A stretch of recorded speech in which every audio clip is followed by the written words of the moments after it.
The year was 1965. The GP had been totally redesigned for its second generation. It was placed on an all-new 121-inch wheelbase B-body chassis that it continued to share with the Catalina. While the chassis was all new, the body continued to have lots of familiar Grand Prix design cues, such as the stacked headlights, grille-mounted turn signals, concave backlight, and hidden taillights. The Coke bottle styling was even more evident on this generation than the previous one. The body sides had a skeg running along the bottom of the rear door and rear quarter.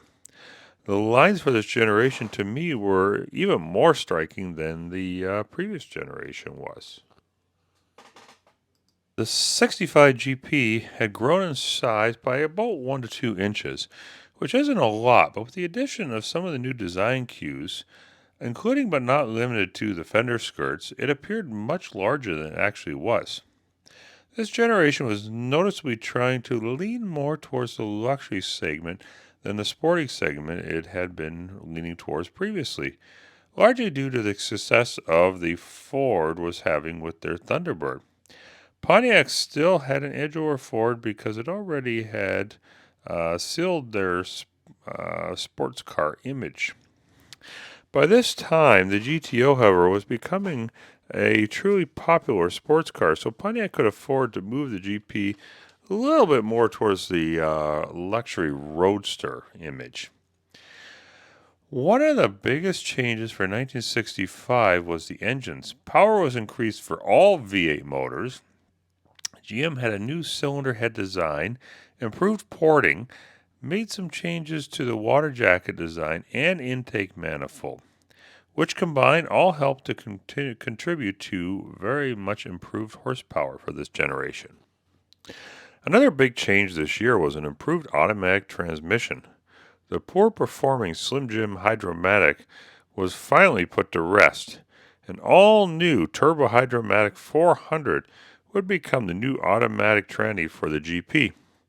This new transmission almost totally replaced the manual, which sold 1,973 out of the 57,881 GPs sold that year. Similar to the 63-64 model year, the 66 GP didn't change much. A significant change that year was that Pontiac would become the first division in GM to use plastic grille material. Powertrains didn't change much this year. Sadly, though, only 3,757 units were sold of the Grand Prix this year, which was only 917 of those were manual transmission. So the manual transmission continued to fall out of popularity this year even more than the previous year. 1967 was a big year for the Grand Prix on a few levels. The lower body was completely restyled. Powertrains were revised, and it was the only year of production of the Grand Prix to have a convertible available. And 5,856 of those convertibles were sold this year.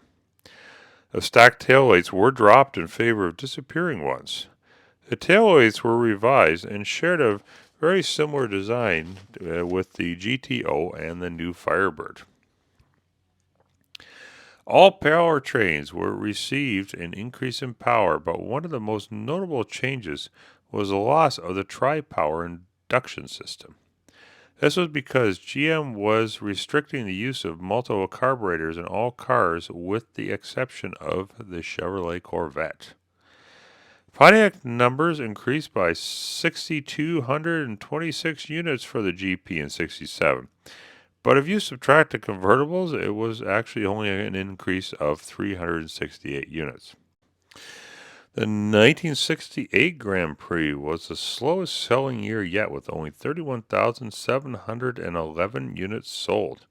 There was just too much competition by this point, both from within GM and beyond. By this point, the convertible had been dropped and was given to the Bonneville Brougham, and it was becoming painfully evident that the Grand Prix as a full-size performance car was quickly falling out of favor with average Joe public. It actually hadn't gotten much larger than it previously was, but the more rounded lines that it now exhibited were making it look a lot larger than it actually was.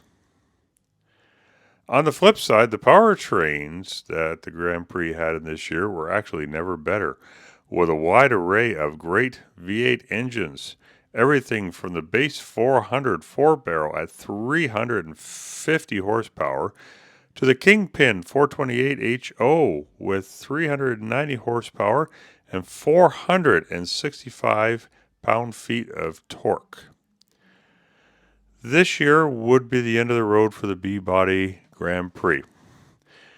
But what would the next generation have in store as the Grand Prix marched towards the height of its popularity?